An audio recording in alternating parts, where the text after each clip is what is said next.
Merci, à tout à l'heure. Patrick Tissier, 41 ans, un repris de justice qui était présenté comme témoin numéro 1, est bien l'assassin de la petite Karine. L'homme a été appréhendé hier soir. Il est immédiatement passé aux aveux. Isabelle de Lyon, Christophe Cadeau, reportage. C'est dans cette bergerie désaffectée, au fond d'un puits sous 4 mètres de gravats, que les enquêteurs ont retrouvé le corps de Karine. 23h45 hier soir, plus de doute, plus d'espoir. L'enfant est morte assassinée. L'homme qui a conduit les enquêteurs ici s'appelle Patrick Tissier. Recherché comme témoin numéro 1, il a été arrêté hier vers 18h dans le nord de l'Hérault. Bien qu'armé, il n'a pas opposé de résistance. 10 minutes à peine après son arrivée au service de police judiciaire, il a tout avoué.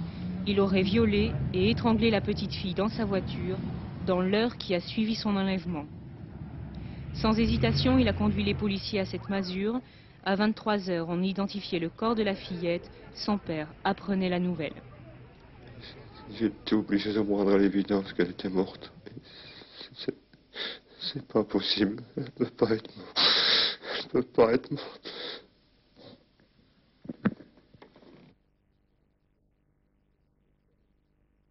Épilogue tragique d'une affaire commencée en fait il y a 2 semaines. Patrick Tissier viole, tente d'assassiner sa concubine, prend la fuite.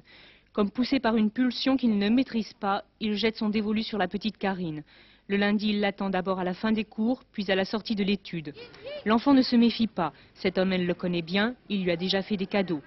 Patrick Tissier s'était lié d'amitié avec la mère de Karine qui n'avait aucune raison de se méfier de lui. Elle ne connaissait pas son passé, ses condamnations précédentes pour meurtre et viol. Tout au long de l'enquête, la police a gardé l'espoir de retrouver Karine vivante. Aujourd'hui, une autopsie permettra de déterminer les conditions exactes de sa mort, de son martyre. Patrick Tissier est placé en garde à vue et entendu depuis ce matin par la police. L'assassin